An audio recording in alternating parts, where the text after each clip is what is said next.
Shalom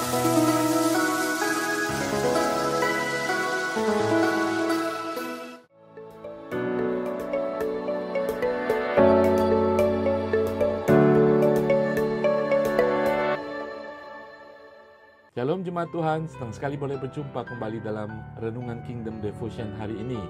Minggu lalu saya sudah memulai pembahasan dari kitab Roma, bagaimana Rasul Paulus yang ingin mempresentasikan Injil Tuhan yang selama ini diketahui, dialami, dan dijalankannya kepada jemaat di Roma. Dia memakai nama Tuhan kita, Yesus Kristus, sebagai otoritas di atas segalanya, di atas hidupnya. Dia ingin mewakili apa yang diajarkan, apa yang dimengertinya tentang Injil Tuhan. Jadi kitab Roma sebenarnya adalah penjelasan Rasul Paulus tentang Injil Tuhan.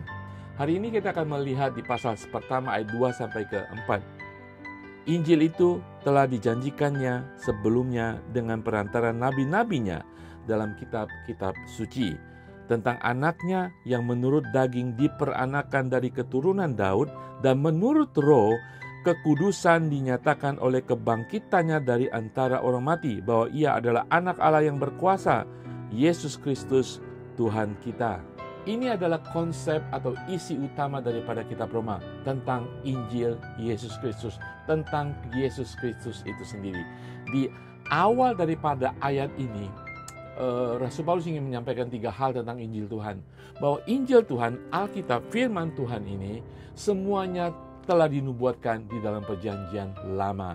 Apa yang tertulis dalam perjanjian baru, apa yang kita mengerti tentang kitab-kitab perjanjian baru dan keselamatan kita, Injil Gospel itu sudah ada, dinubuatkan, sudah dijelaskan dalam perjanjian lama.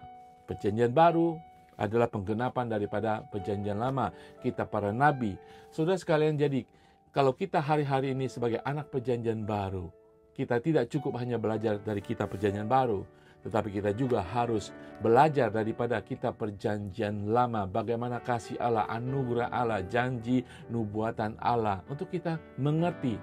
Mungkin kita sudah mengerti apa yang sudah terjadi, tetapi banyak orang membutuhkan dasar pengertian Injil itu. Mari kita belajar perjanjian lama, nubuatan para nabi, untuk kita menjelaskan tentang Injil yang sudah kita mengerti. Demikian ingin dijelaskan oleh Rasul Paulus. Yang kedua, Rasul Paulus ingin menjelaskan bahwa anak Allah Yesus Kristus itu menjadi manusia.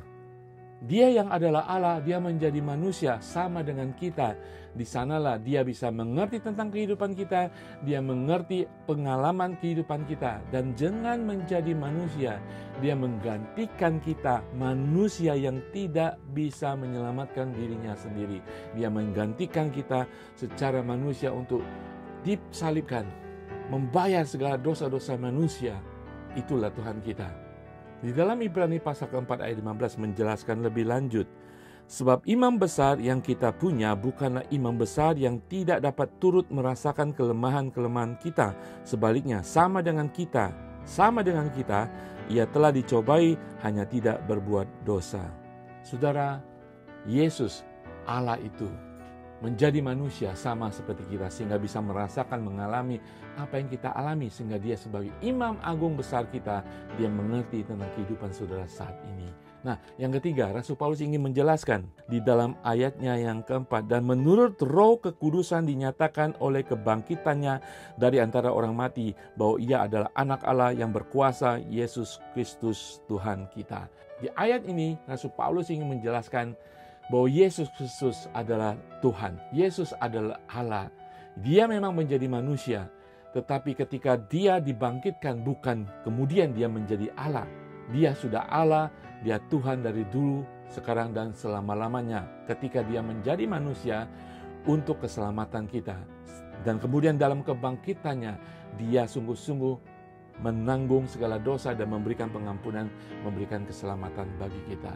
Jadi bukan dia menjadi manusia, mati, dibangkitkan dan menjadi Allah. Kita harus tahu bahwa Yesus Allah, selama-lamanya Allah. Saudara sekalian, saya percaya kita yang sudah selamatkan, kita sering percaya dan berkata, bernyanyi bahwa Yesus itu adalah Tuhan. Tetapi banyak orang ketika dia mengalami masalah dalam kehidupannya, Tuhan saudara, yang Allah itu sendiri, Dia mengerti penderitaan saudara. Dia mengerti segala kehidupan kita. Saudara, inilah Injil Tuhan. Injil Tuhan adalah Yesus Tuhan. Yesus Tuhan ada dalam kehidupan kita. Dia adalah Tuhan kita. Saudara, mari kita berdoa. Bapa di surga, terima kasih Tuhan untuk kasih kemurahan-Mu Tuhan. Kami boleh mengerti kembali Tuhan. Hidup kami oleh Injil-Mu, hidup kami oleh Kristus, hidup kami adalah bagi Engkau Tuhan. Bawa kami, kehidupan kami mengerti lebih dalam. Untuk kami sungguh-sungguh, Tuhan tahu kehidupan kami untuk apa dan bagaimana bagi kemuliaan-Mu. Untuk kemuliaan-Mu di dalam nama Tuhan Yesus. Haleluya. Amin. Tuhan Yesus berkati semuanya.